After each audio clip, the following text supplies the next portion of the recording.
Good evening, Chicago. Welcome on in one last time for 2021 to Chi-Town Weekly here on IE Sports Radio, your direct feed for all that is sports. Thank you very much for your patience to everybody that listens in live. Having a little bit of trouble getting the show off the ground tonight, but we are up, we are running, we are live, we are good. Lots and lots of stuff to go through tonight. I am your host, Adam Karnick. We are going to be busy for the next 58 minutes and change.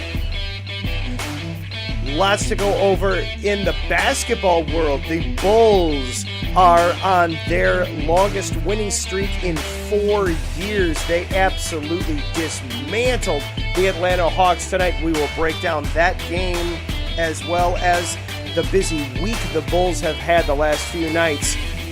The WNBA is popping tonight as well. Candace Parker, for the second time in her professional career, has won the Associated Press's Female Athlete of the Year award. Congratulations to Candace.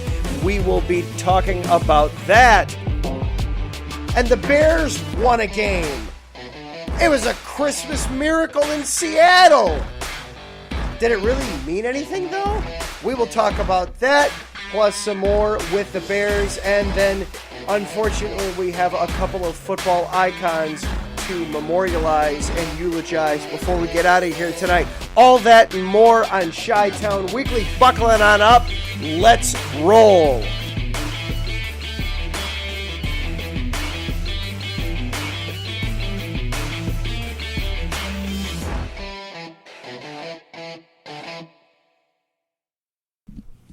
Again, welcome into Chi-Town Weekly here on IE Sports Radio, your direct feed for all that is sports. Once again, I apologize for the delay in getting things off the ground tonight. It was all set to push buttons and make things happen, and then our studio platform that we use here on Spreaker just did not want to connect. So I apologize for the delay. We are up and running. Life is good. There's nobody after us tonight, so we are good to go for the full hour-long show tonight. So, and before we go any further, let's get our sponsors acknowledged, shall we? For the final time in 2021, Southern California Warriors semi-pro football team. The world of semi-pro sports is unlike any other sports organizations. Players pay to play in hopes of so many different outcomes, whether it's playing to get filmed to try out for professional teams, big-time colleges, or just playing to stay in shape. No matter what, all semi-pro players have one thing in common, and that's playing for the love of the game. Whether you're in Southern California or anywhere in the world, give semi-pro sports a chance if you love your sport.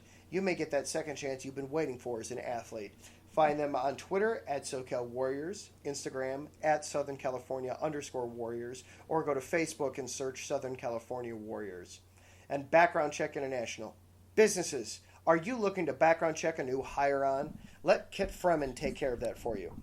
Kit founded and has managed Background Check International since 1994, and he's here to help you with the screening process. Contact Kit and let him help make the hiring process that much easier. This business is used for professional background checks and not for the use of any crimes, such as identity theft or any other illegal activity. Go to their website, bcint.com, or search them on Facebook, Background Check International-BCI. And IE Sports Radio, we are available on all the major platforms at IE Sports Radio, whether that's Twitter or Instagram or Facebook. And then please be sure to check out our website, iesportsradio.com. If for no other reason, that's where the link to our Patreon page lives. For just $5 a month, you can become a supporter of IE Sports Radio, help us take the next step into the coverage that we do and you have come to expect by the fans for the fans every week. We now have 30 shows on the network. We've got Wisconsin starting up tomorrow night. New Orleans is going to be starting up later this week, as well as North Texas / Oklahoma is going to be on Sundays. So we are everywhere. We have got you covered in the sports world. So please be sure to check that out. Plus, then we shout you out here on the show at Bay Area Rays, at Emlos Great. They are Patreon supporters. Thank you to them for what they do. You're going to hear me mention that throughout the show a few times tonight. So please, please, please, if you are able, go to our website, iesportsradio.com, click on that Patreon link, and support us in whatever way you can. This show is on Twitter as well, at IESRC. You can follow along with us there. I am also at Adam_Karnick. If you are listening live tonight on Spreaker, hop on into the chat room. It is free. There's no cost, no obligation. We can interact and have some fun that way. Good evening, Taryn. Good evening, Brandon. They are both in there, ready to roll. Everybody's ready to talk Bears, it looks like. Taryn, good old jolly St. Nick delivers for the Bears on Sunday. Yes, he did. Brandon's excited to hear about the Bears as well. He just got done talking about his Patriots, a rare loss for the Patriots and a tough one, too, against the Bills on Sunday. They went from just a couple of weeks ago, the Patriots were the number 1 team in the entire AFC, to now they are the 6th seed. They wouldn't even get a home game there in Foxborough. So lots that Brandon went over tonight about his Patriots. And Taryn, yeah, he had a rough week too. His Chargers, I'm going to spare him that. We're just not going to go over that. But before we get into the football talk, I actually want to start the night off with some basketball, and I want to start with the WNBA, specifically Candace Parker. I know Taryn is going to feel some love loss here on that one. On this one, Candace Parker, for the second time in her career today, was announced as the Associated Press's Female Athlete of the Year for 2021. She edged out a couple of Olympians, including Simone Biles, to get that honor. She is just the second athlete to receive the award twice from the Associated Press. Her first time came all the way back in 2008, her rookie year with the Los Angeles Sparks. So congratulations to Candace. She, of course, came back home to Chicago, led the Sky to the WNBA title earlier this year, the Sky's first ever WNBA title. So congratulations to Candace Parker. Very well-deserved, a fantastic honor for her. And it's been a heck of an off-season for her, too. She announced that she and her wife are expecting their second child. So big off-season on a personal level, too, for Candace Parker. And she's, of course, continuing to do all of the stuff that she does with TNT, doing basketball coverage throughout the off-season with the WNBA, working for TNT. So congratulations to Candace Parker, Associated Press Female Athlete of the Year. And then the Bulls tonight, if there was one advantage to the late start tonight, the Bulls game actually wrapped up and finished before we made it on the air. The Bulls won in a huge way tonight, 131-117 over the Atlanta Hawks, and that final score, a 14-point margin of victory, that does not reflect just how much the Bulls pulled away and dominated in this one. It was close in the first half, really halfway through the first quarter. It was a tight game. Atlanta did lead for a little bit throughout the game. I'm getting everything pulled up on my notes here. It was tied. Excuse me. Atlanta had it tied at 36 at one point.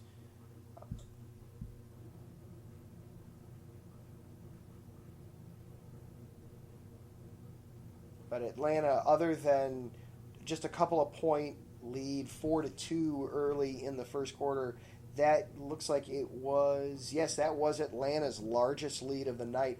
The Bulls at one point led by as many as 27 in this game. They had 74 points at halftime did the Bulls tonight. They had 104 points at the end of the third quarter. Just a complete domination by the Bulls. This is their second straight game against Atlanta. They also played down in Atlanta on Monday night. And for the Bulls, this is now 5 wins in a row, their longest winning streak in 4 years. They are 12 games over 500. Third win in 4 days. Just an outstanding night for the Bulls. They had all 5 of their starters scored at least 14 points tonight. They had 7 players overall score in double digits. Zach LaVine with 25 points led the way. DeMar DeRozan had 20 points. Nikola Vucevic, 16 points and 20 rebounds for a double-double. He has just been a double-double machine lately. Kobe White, 17 points and 12 assists. That's huge for Kobe White because he has, throughout his career, primarily been a scorer. So it's outstanding to see him be an eager and willing passer and distributor for the offense. Ayo Dosunmu, 14 points off the bench on 6 of 7 shooting. And then one other player, I got to get his first name right. I'm just not used to talking about this player, and it's not going to load. Cook finished with 10 points, also off the bench in 12 minutes off the bench.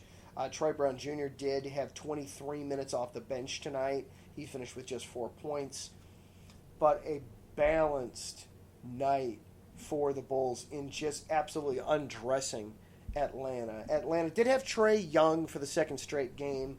Young did finish with 26 points overall, just 10 of 23 shooting, including just 2 of 7 from 3 tonight from Trae Young. So the Bulls did a good job containing him on the bench. Zach LaVine, 5 of 7 from beyond the three-point line tonight. Just absolutely on fire. The whole Bulls team has been just lights out recently. So current standings now for the NBA, as we are past Christmas, we are almost halfway through the season now for the NBA, and the Bulls sit at 22-10, just a game behind the Brooklyn Nets for first place overall in the Eastern Conference, a game in front of the Milwaukee Bucks for first place in the Central Division. I talked about it a bit last week on last week's show. I think it was last week's show about the Bulls. Recently about the Bulls, how it's still... I definitely, for Christmas, I wanted this to be real for the Bulls. I talked about how my Christmas wish for the Bulls was that this would be real, that this wouldn't be a mirage, that this would legitimately be a team getting ready to take the next level. I think it is. I think we're there. Obviously, Atlanta's struggling a bit this season. They've been having COVID issues. Trae Young missed a few weeks there. But the Bulls went through that too. I mean, hell, everybody in every sport is going through COVID problems right now. I know Brandon was talking about that in Boston earlier, how they've been going through having people coming left and right off of the COVID list and having players in and out all the time. That's just the way it is across sports right now, that everybody's everybody's dealing in some form or fashion with this new variant and resurgent virus that we've got going on. But the Bulls, they've gotten their way through that, and they're still just continuing to win games. And listen to these upcoming games. They made it through, that rough stretch in November when you thought, okay, now we're kind of going to get to see who these Bulls are. They went on a West Coast trip and had a respectable record on it. They've got the Pacers on New Year's Eve on Friday night. Friday afternoon. They're in Indiana. 2 o'clock Central Time, 3 o'clock in Indiana for that tip. Then they've got the Wizards on New Year's Day. They host the Magic, then the Wizards again, and then the Mavericks. That's their next 5 games. None of those are against teams that currently have a winning record. This could... I don't want to jinx it. This could be a 10-game winning streak we're talking about. And then they've got the big one on January 12th. The primetime game on ESPN on January 12th. It's a Wednesday night, 2 weeks from tonight, hosting the Brooklyn Nets. Obviously, the Nets will have their full complement of players available to them for that game because it's going to be in Chicago. Why am I blanking on the player from Brooklyn? Taryn, help me out here. The player in Brooklyn that refused to get vaccinated, and now he's only playing on the road games. Help me out. My brain is just... Why am I blanking on his name? Well, he'll be available. He'll be available for the Nets because it's going to be in Chicago. Kyrie Irving. Thank you, Taryn. Oh my gosh. I've had a full day. I had the day off of work, but that means I spent the day with my daughter, which is awesome and fun, and I truly love and cherish those days. She's 3. She has 2 speeds, on and off. If she were a race car, she would only go 100 miles an hour.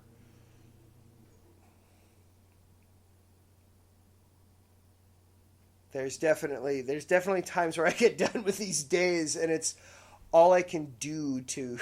It's just my wife will comment about this sometimes. I'll get up from putting my daughter down to bed. Her nursery is right across the hall from our bedroom. I just shamble across the hall and fall into bed, and my wife will then come by later and, oh, I guess he's done for the day. So, thank you for the assist, Taryn. I appreciate it. And apparently Oklahoma is just beating the daylights out of Oregon. Is that what sport are we talking there, Taryn? Is this basketball? Is this a bowl game? Is this volleyball? I know you're big into the volleyball stuff on Monday nights. What sport are we talking here, Taryn? I always enjoy a good shellacking. Kind of like what the Bulls did to the Hawks tonight. It's always fun to see. When you're the one dishing the shellacking out, when you're on the receiving end, a shellacking is miserable and it's an awful time, and you never want to have to deal with it. Oh my gosh, the Alamo Bowl, Tennessee 23, Oregon 3, with about a minute and change before halftime. Ouch. Yeah, Oregon is struggling, to say the least, in that one. Yeah, the Alamo Bowl. So I don't want to jinx it for the Bulls here, but we could be talking, and obviously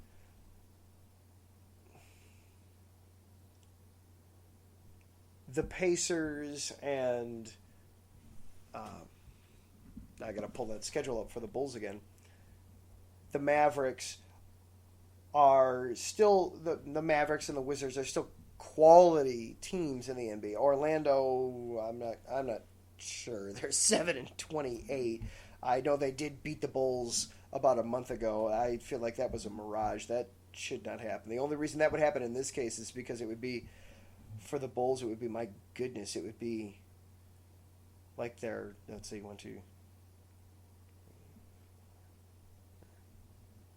6th game in about a week and a half, not even a week and a half, in 9 days. It'd be their 6th game in 9 days. It'd be the only reason that the Magic might stand a good chance in that one. They will have a little bit of a break then before taking on the Mavericks again, and then ultimately taking on the Nets. They fortunately get a little bit of time there. They have 9 days in between the game between the Magic and the Nets, and they only have 2 games in that 9-day span. They play the Wizards and the Mavericks in there. So I think it's not out of the realm of possibility to think that they take all 5 of those games, and that's a 10-game winning streak. Even if they only take 3 or 4 of them, though, that's still, you're talking 8 or 9 wins out of 10 games. They are going to be hot coming into that game with the Nets. Suddenly, that game's got a ton of meaning behind it, too. We will definitely be keeping an eye on that and getting you prepped and set up for that. I have to get with Harrison and Pierre. They do the show that never sleeps, covering all things New York and a little bit into New Jersey on Wednesdays. Talk to those guys and maybe do a crossover show event to prep for that game, because that's going to be a good one. It'll be this time in 2 weeks on January 12th. All right, we are going to take a quick break, and then on the flip side of that, we do need to talk about the Bears. They had a Christmas miracle in Seattle. There was snow. There was St. Nick there. It was all kinds of goodness. But did it really mean anything? Really? It was fun, but we'll talk about that next. This is Chi-Town Weekly on IE Sports Radio, your direct feed for all that is sports. Back right after this.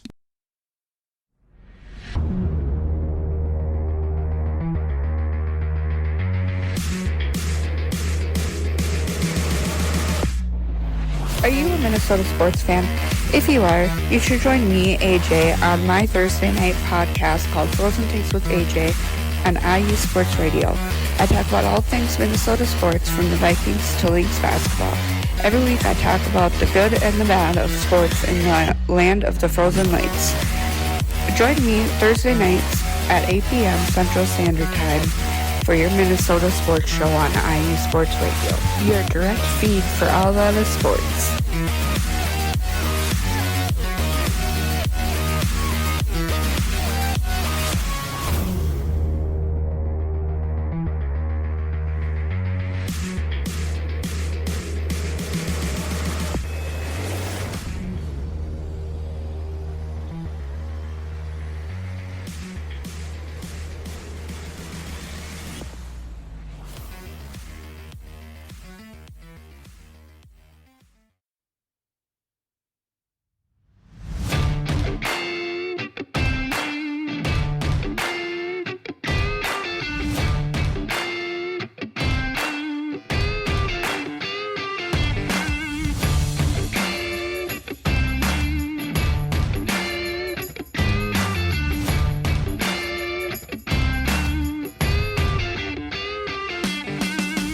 What is up, ladies and gentlemen? This is your host, Beantown Brandon from Titletown Sports, right here on the greatest, and I mean the absolute greatest podcast team right here on IESR Sports Radio.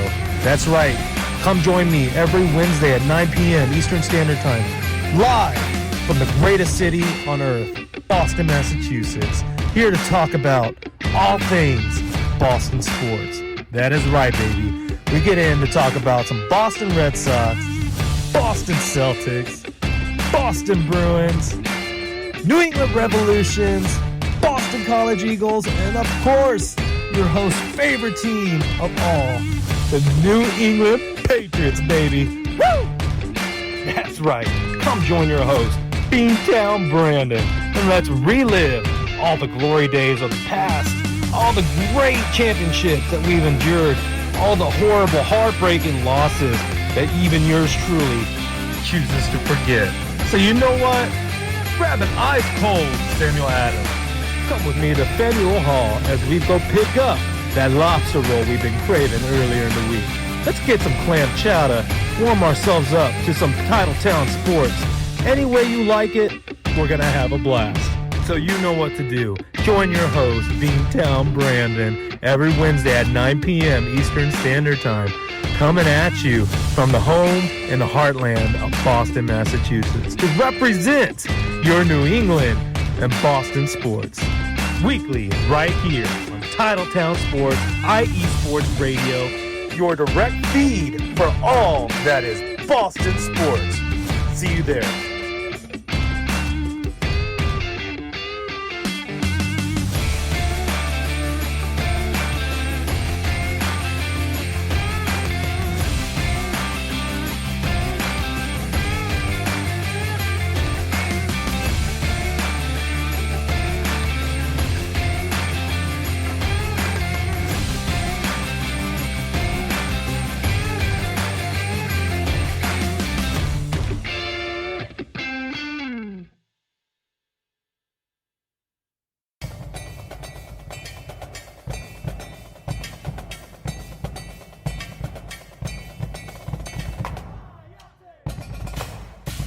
Calling all Indiana sports fans, this is your podcast.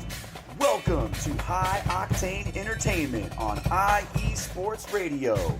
Join me, Justin Lahr, as your host on Saturday mornings at 10 a.m. Eastern, 7 a.m. Pacific to hear all the latest and greatest sports updates on everything from college to the pros in the great Hoosier state. No matter what, it's guaranteed to be high-octane entertainment. That's Saturday at 10 a.m. Eastern, 7 a.m. Pacific on IE Sports Radio, your direct feed for all that is sports.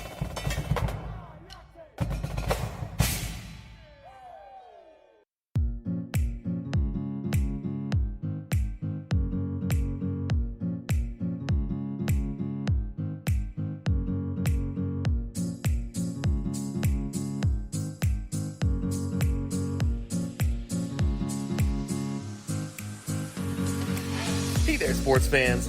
Are you looking for a sports show that maybe isn't 100% about sports? Then you might want to check out the Sports Couple Perspectives right here on IE Sports Radio, your direct feed for all that is sports. Most sports shows cover only scores and stats, and while we're not opposed to that, we dig a little deeper into sports issues and some of the hottest topics in athletics. In addition to sports, we take a journey through my neck of the woods, pop culture, with movie reviews of both sports and non-sports films. Speaking of pop culture, make sure to participate in our game nights, where we quiz each other on our specialties, and you, the listeners, can win IE Sports Radio apparel. We always have a great time learning more about each other's worlds, one show at a time. So join us each week on the Sports Couple Perspectives, right here on IE Sports Radio, your direct feed for all that is sports.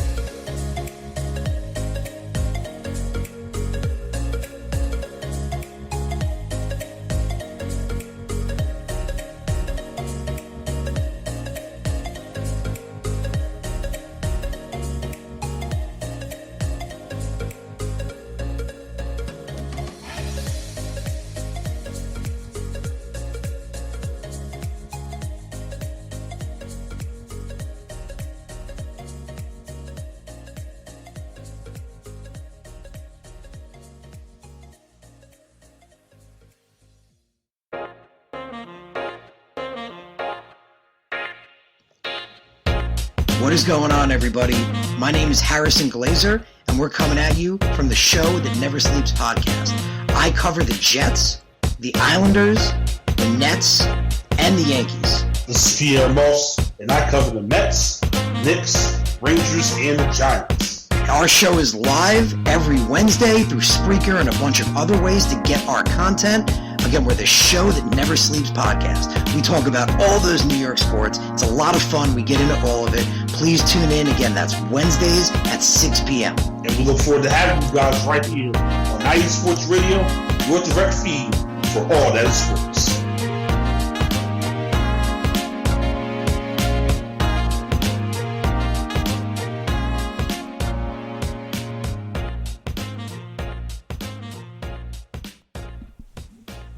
And welcome back into Chi-Town Weekly here on IE Sports Radio, your direct feed for all that is sports. I am Adam Karnick. Thank you for hanging out with me here for about another 28 minutes and change here on this Wednesday evening, the final show of 2021 for Chi-Town Weekly. Talked a lot of hoops in the first segment. The Bulls 22-10 after their dismantling of the Atlanta Hawks tonight. During the break, I was poking through Twitter. Brandon, not sure if you're still listening. You need to check in on your Boston Celtics, my man. Fast Break, our basketball show on Sunday nights, tweeted out the Celtics tonight shot just 4 of 42 from three-point land tonight. Yikes. I'm not sure if you try to miss, you could miss that many times from three. So, Brandon, what the heck is wrong with your Celtics, my man? Ugh. I am so glad that the Bulls are past that stage. That was a long time of the Bulls being not just irrelevant. Irrelevant would have been a welcome state to be in. They were in a state of being the comic relief, it felt like, of the NBA. Certainly they were the comic relief of the professional sports in the city. So I'm so glad that the Bulls are out of that phase and instead are in what is looking more and more every night like a legitimate threat in the Eastern Conference. So lots of fun there. But I promised you Bears talk. Let's talk Bears. Going into the game this past Sunday, I really was not looking forward to it, especially when the announcement was made on last week Friday, on Christmas Eve, that it was going to be Nick Foles starting in Seattle. I think I even tweeted out there that there goes pretty much whatever interest I had in the game. Well, then a funny thing happened. It snowed in Seattle. I was checking in with my sister. My sister lives out in the Seattle area, and I was checking in with her, and she was, even on Christmas Day, she was telling us, yeah, the weather's not great. They're talking some snow, and then we turned on the televisions to watch, and it was it was a snow globe there at CenturyLink Field, whatever they call it now. They changed the name of the field out there in Seattle. And I text, and it's, snow games are just beautiful to watch from the comfort of your own home, your own couch. It just looks so pretty on the television. And the game just becomes so much more entertaining because the playing surface then becomes its own element. It becomes its own dynamic. I mean, throughout the history of the NFL, you've had that. Of course, going way back in the day, of course, you've got the infamous sneaker game, the championship between the Bears and the Giants 70 some odd years ago, where the Giants literally switched to wearing sneakers at halftime, and that allowed them to perform better than if they were wearing cleats, which the Bears continued to wear through the rest of the game.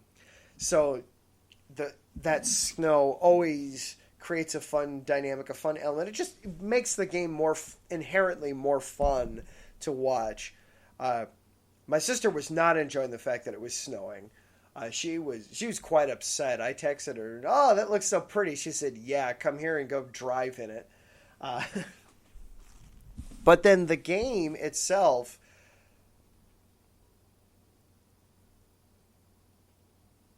take it in a nutshell, that was highly entertaining.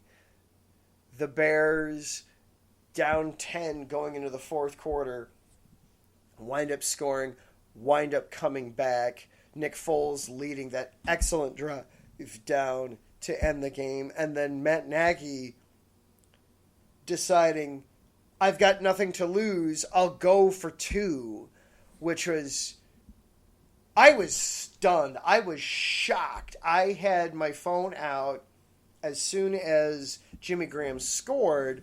I was on the show's Twitter account at IESRC, again, if you missed it in the open, and was, touchdown, Jimmy Graham, and I was ready to type, and the Bears have tied it at 24, and then I saw he was going for 2, and it was, whoa, wait a minute, okay, and I had to fix the tweet real quick before I hit send.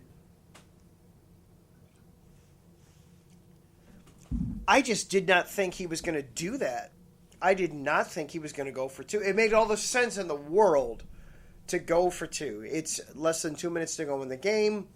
You're down 1. You've got nothing to lose. You're a 4-10 team. Why not go for it? Just put the pressure on Seattle to have to score instead of just playing for overtime. And then Damiere Byrd, what a catch that he made. He had to go up probably 3 or 4 feet in the air and make that catch, and then the concentration to come down with it. I was slightly worried. The Seattle defense was rightly just basically trying to carry him out of the back of the end zone. And I did wonder, because I know 20 years ago, they would have trusted the referees to look at that and realize that, okay, had he not been carried literally out of bounds, he'd have come down inbounds in the end zone. But then they changed that rule. They wanted to make it be less subjective for the officials, and they made it more of a hard and fast, no, you've got to get 2 feet down in bounds. They got rid of the old, well, he was forced out of bounds by the defender. So I was a little worried, but then they decided that he got a body part of some kind down in the end zone, secured the catch. It was a touchdown. And then found out later during the week that no, even had he not gotten a body part down, the league would have allowed the referees to use their common sense in that moment and realize that no, he got carried out of bounds. He would have come down in bounds if not for the influence of the defenders, so it would have counted anyway. But that was fun. It was a fun game. Don't get me wrong, it was fun because the Bears won. Had the Bears lost, there'd have been plenty to gripe about. I mean, they had the drive in the first quarter where, again, they got down inside the 5, can't get in on first down, can't get on second down, can't get on third down, and then on fourth down, we're going to throw from 5 yards away, we're going to throw a 3-yard out route to David Montgomery. He's 2 yards away from the end zone with 2 defenders bearing down on him, but we're going to throw the ball there because I don't know. So don't get me wrong. The fact that the Bears won contributed heavily to the fact that was a fun game to watch. Had the Bears lost, there'd be plenty to gripe about. Trust me, believe me. But then I got to thinking after it was, well, was there anything to take away from that game? Was there any future to take away from that game? Nick Foles started it. Okay, Nick Foles isn't the future of the franchise. He might be here next year in 2022 simply because of how much money he's still owed by the team. Andy Dalton, I expect, will be gone. I think Nick Foles showed in that start that he, regardless of who's coaching this team, Nick Foles is a more than capable backup. They don't need two 30-plus-year-old capable backups on the team. That's just too expensive for that. So I expect Foles to be on the team next year, if for no other reason than money. But Damiere Byrd, I don't know that he'll be back. David Montgomery, well, he'll certainly be back. He'll be with the team, but we already know that he's an accomplished, more than serviceable, certainly above average NFL running back. So didn't really learn anything there. They didn't start Thomas Graham at quarterback. They went with Artie Burns and Kendall Vildor. Neither of those guys, I think, are part of the future in any meaningfully significant way in the backfield. Thomas Graham did get in and did play and was competent back there. Enough that I was, okay. I fully expected a kind of come back down to earth kind of game now that there would have been some tape on him after Monday night. And maybe that'll still happen. Maybe that will still happen. I don't know that the Giants will necessarily be able to expose him in any way. Mike Glennon will be quarterbacking for them on Sunday. Yuck. That's not going to learn anything, I don't think, about Thomas Graham after that. If Mike Glennon does expose Thomas Graham, then Thomas Graham, that's a whole other conversation that we'll have next week. But Tevin Jenkins got hurt partway through the game, so we didn't learn a whole lot more about Tevin Jenkins. Jermaine Ifedi started the game for some reason. He's not going to be back, so we didn't learn anything there. Larry Borum did come in and play in the offensive line and looked serviceable at left tackle, so maybe we learned something there. And one other guy that I did like in the game was Daz Newsome. Daz Newsome, making just his second start, impressed me a little bit. There was his very first NFL catch was a third down that was short of the sticks, but he turned it into a first down. And there was a lot that he did on that catch. The throw was off target, so he had to stop his route, come back to the ball, and catch it, secure it. He had to go down to the ground to catch it. Still secured it, unquestionably. Had the wherewithal to get up, and then immediately his eyes went for the sticks. He went for the sidelines and located where the first down marker was and got it. And he had to fight through a tackle to get it. I liked that from Daz Newsome. It was an excellent display there. Showed a little bit on punt return, a little bit. So there might be something. Newsome, you might remember, he got hurt in rookie minicamp, and that set him back. He missed pretty much all of training camp and spent the entire season up to just this past couple of weeks on the practice squad. I would like to see more of him. I don't know that he'll necessarily blossom into anything great, but certainly, hey, it's something to watch. It's something to learn from.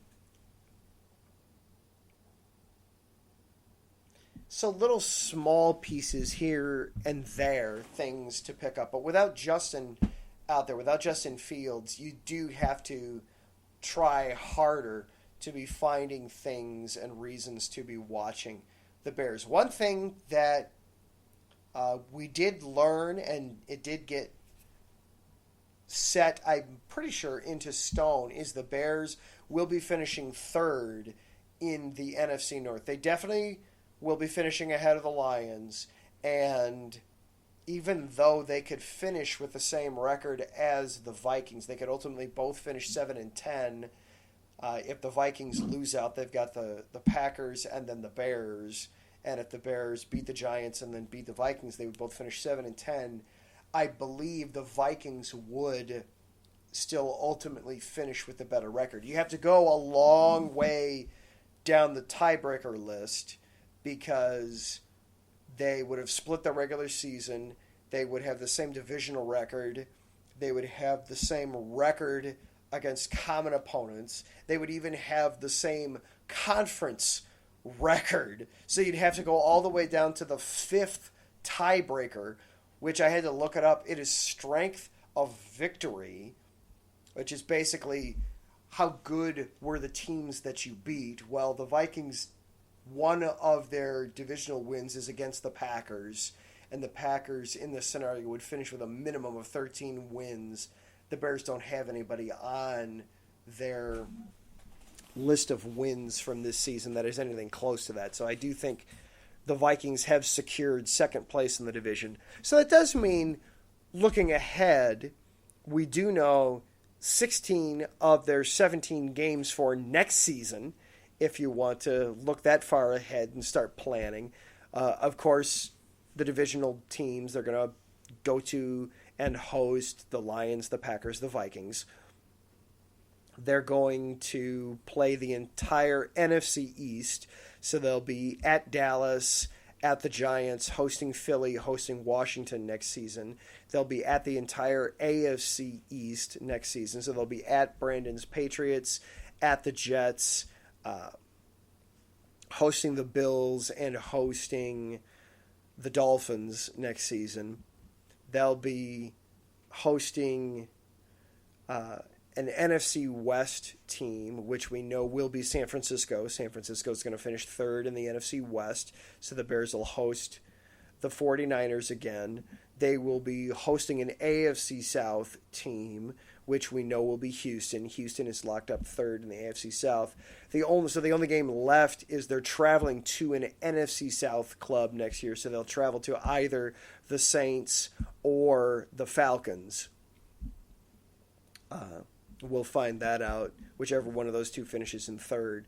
But since the Bears effectively, this season is done, I did want to kind of start looking ahead a little bit to the 2022 season for the Bears, and figured their schedule for next year is as good a place as any to start. Of course, the schedule itself won't actually get set until April, just before the draft, but we do know 16 of the 17 games, so we know all of the home games, and we're just waiting on one of the road games. Some fun quirks: they will actually have 2 trips out to the new Meadowlands next year. They will be traveling to both the Giants and the Jets, who share a stadium.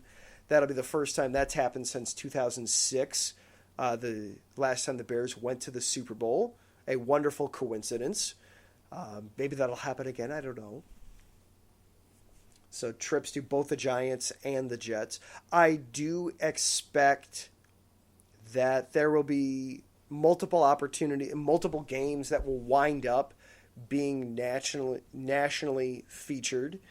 Certainly one of the divisional games, either Packers or Vikings, one of those 4 games will get featured. Terrence chiming in, he wishes that he's wishing that the Bears and Chargers would have finished with the same record, so that the Bears and Chargers could have faced each other this season instead of the Chargers having to face the Vikings. I don't know if the Vikings are better than their record indicates. The Vikings are very good at keeping teams in games. They don't put their opponents away. So they can hang with teams, but they can also let teams hang with them. But that's a discussion for another time, when perhaps when AJ's talking about the Vikings on Friday with Frozen Takes, we can jump in and have that conversation. So plenty of opportunity for some nationally televised games for the Bears next season. Certainly one of the divisional games, one of the 4 times they played the Packers or the Vikings. I'm sure at least one of those games will get nationally televised. To me, the trip to Dallas, that just screams Thanksgiving Day to me. I have a sneaking suspicion that Bears at Cowboys is going to be a Thanksgiving Day game, be the middle game in the Thanksgiving block, the 3:25 kick on Thanksgiving Day. And then I would not be surprised if one or both of the games against the Jets and the Patriots gets some kind of national treatment, either a Thursday night or a Monday night, or maybe even a Sunday night, just because it'll be Justin Fields against either Zach Wilson or Mac Jones, somebody from that draft class, 2 second-year, first-round starting quarterbacks who both started multiple games as rookies and showed some ups and downs and flashes.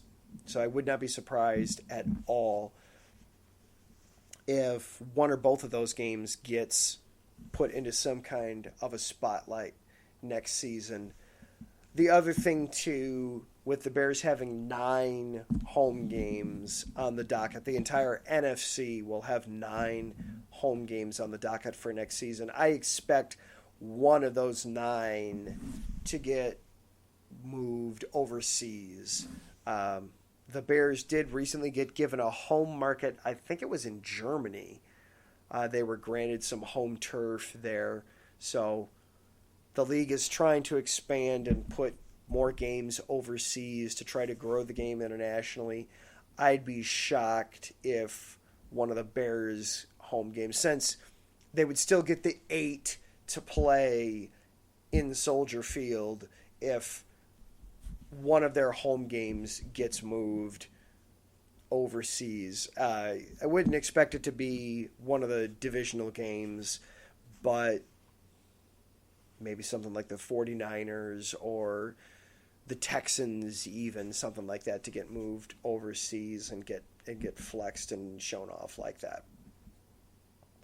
All right, I want to take one more quick break. We're going to still talk football, but there were a couple of football mavericks who unfortunately passed away yesterday. One local and one national. I want to memorialize them a little bit, and then we will get out of here. This is Chi-Town Weekly here on IE Sports Radio, your direct feed for all that is sports.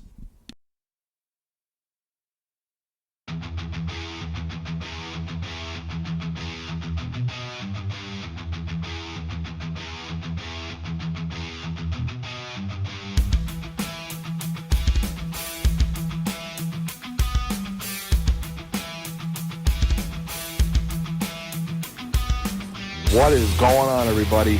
This is Ben Metello, the host of the Yinza Report, right here on IE Sports Radio.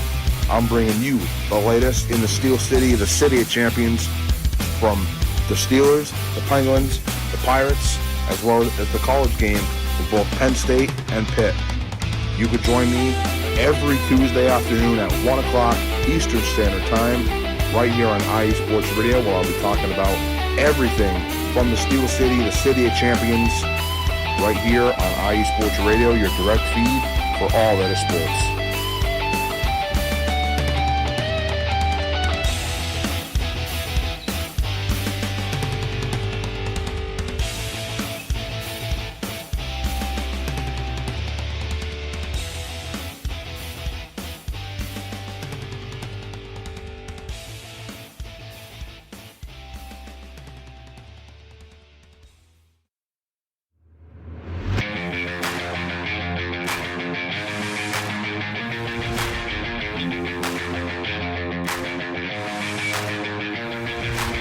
What's happening, sports fans? Are you a fan of Southern California sports? Are you looking for a show hotter than a hot summer day in California? Then look no further than the SoCal Supreme Sports Show, where I talk about all things Southern California sports. That's right, all sports teams from Southern California. From the hard-hitting tackles of the NFL, to the killer crossovers and big three-pointers of the NBA and WNBA, to the grand slams of the MLB, to the bone-chilling goals of the NHL, and to the booming kicks of the MLS, the SoCal Supreme Sports Show has it all for you. Oh, and let us not forget about the college sports as well. So join me, Taryn Rodriguez, every week here on IE Sports Radio, your direct feed for all that is sports.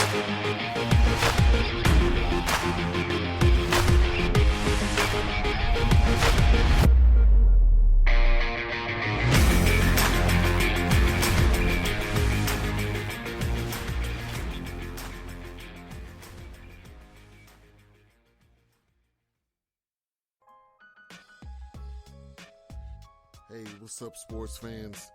You're looking for a different type of sports talk show, something you haven't heard before? You gotta check out the BS3 Sports Show every other Saturday on 2 Live Stews Radio, 1 p.m. Central Time, 2 p.m. Eastern. Sports talk at its finest. Always have great guests, playing some good hip-hop. You don't want to miss it. Make sure to tune in to the BS3 Sports Show every other Saturday at 1 p.m. Central Time, 2 p.m. Eastern.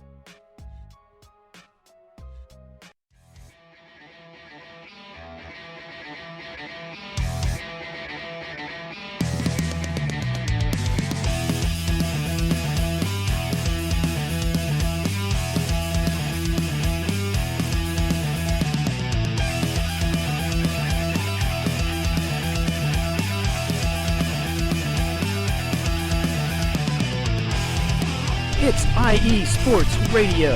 It is your direct feed for all that is sports. It is Philly Sports Talk with Cash and Chris every Tuesday night right here on IE Sports Radio, your direct feed for all that is sports. Philly Sports Talk with Cash and Chris is the most comprehensive view on Philadelphia sports exclusively right here on IE Sports Radio.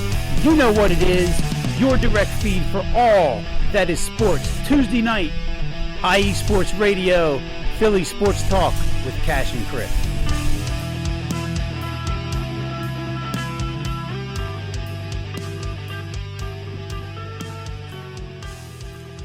And welcome back into Chi-Town Weekly here on IE Sports Radio. One more quick segment before we get out of here tonight, call it a night and call it a year for 2021 and doing Chi-Town Weekly.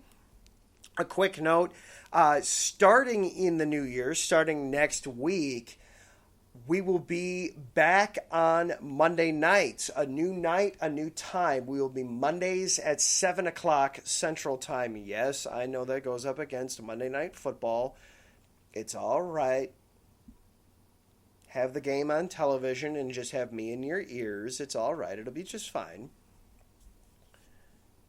But with changes to work schedule and things like that, it opened up that I was able to move to a little bit earlier in the week and earlier of a time, which will be nice. So get some more kind of instant type reaction to Bears games and other news as it breaks from over the weekend in the sports world. So starting next week, we will be back on Monday nights at 7 o'clock here on IE Sports Radio. Couldn't get out of here tonight without talking about Jeff Dickerson. As I'm sure many of you Bears fans especially are aware, Jeff Dickerson was the beat reporter for ESPN covering the Bears. He had been covering the Bears for 20 years for ESPN. Unfortunately, he passed away yesterday at 44 years old. He had been battling colon cancer for the better part of a year, and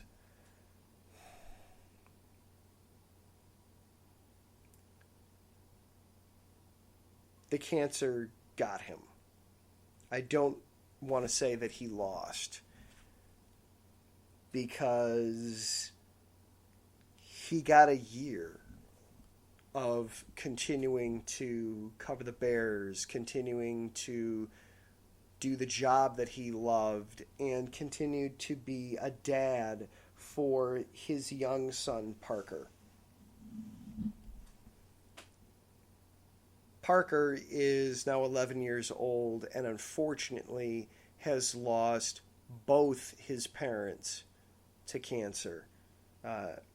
Jeff's wife, Parker's mother, passed away a couple of years ago to a rare form of cancer. Jeff was always a bright spot. Everything, of course, unfortunately, I didn't know Jeff other than through his writing and his covering of the Bears. But everything that I have seen and read and followed, he was one of the good guys in the industry. He was one of the guys that, no matter what, kept an upbeat attitude, kept a positive spark and outlook. And more than anything, he was so proud of his son. He was so genuinely thrilled to be a dad, to just support his son in whatever endeavor his son decided to do. They have set up a GoFundMe. His Jeff's sister-in-law set up a GoFundMe to support Parker. If you are able, check it out, support them. It goes to help Parker's future education, his continued love of athletics. I want to read straight from the GoFundMe here a little bit. Every dollar raised will directly support Parker's education, health, and welfare, and yes, his athletics. He's still got family around him.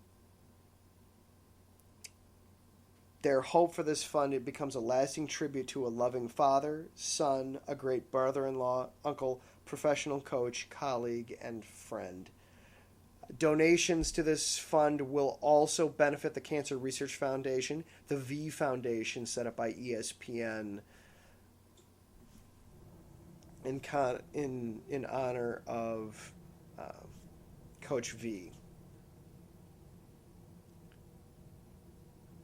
They have absolutely shattered their goal, but still, if you are able and feel moved to help them out, you'll be helping out a great family from Chicago. To be 11 years old and you've lost both your parents, I can't imagine that. So prayers out for Parker going forward. And then the other news, of course, from yesterday was that John Madden passed away at 85 years old. I have an interesting relationship with John Madden. I think of him first as a broadcaster. Of course, he was a coach, a broadcaster, and lent his name to the most popular sports video game series ever. To me, he always is a broadcaster first. And I always have an interesting relationship with him as a fan, as a broadcaster. You always knew when you heard his voice that it was a big game. Whether he was on Fox, I'm not old enough to remember him when he was on CBS. Whether he was on Fox or whether he was on ABC doing Monday Night Football with Al Michaels. You knew if you heard Pat Summerall and John Madden on Sunday, or if you heard John Madden on Monday, you knew it was a big game. You knew this is one to be paying attention to. But at the same time, that usually meant that I had to deal with his infatuation with Brett Favre. And as a Bears fan, and as a kid growing up, a meathead Bears fan, I couldn't stand hearing all the love for Brett Favre. So I have an interesting relationship with John Madden as a fan. As an adult now, I know what I'm dealing with and can work through it a little bit more. But condolences to his family. Certainly one of the giants and legends in the game. I would not be surprised at all to see Madden once again grace the cover of the video game that bears his name. He hasn't been on there for over 20 years, but I would think for this next one it would be more than appropriate to have his own image on there on the cover of the game. And he was certainly one of the legends, one of the titans, one of the innovators in the game of football. So rest in peace, Jeff Dickerson. Rest in peace, John Madden. Keep their families a little closer into your hearts tonight. All right, that is going to do it for our show tonight. And that is going to do it for our shows for this year. Thank you again to our sponsors, the Southern California Warriors and Background Check International, for continuing to sponsor and support us here at IE Sports Radio. It is very appreciated. Thank you to Larry for all the hard work he does keeping things going here at the station, day in and day out, week in and week out. Thank you to everybody that hopped into the chat, to Taryn and to Brandon. Thank you for listening, for continuing to come in week and week out, whether we're live together listening back and forth or you're listening on a podcast later on in the week. Thank you. I really do appreciate it. It means a lot to me. Next week, we will be, of course, breaking down Bears-Giants. Again, next week, I will be back on Mondays. Monday at 7 is when next you will hear me doing Chi-Town Weekly. We'll be breaking down Bears-Giants. I'm sure we'll be breaking down Bulls. Eventually there will be more Blackhawks games to talk about. They're going to play again at some point. We will have all that and more, plus fun and surprises along the way.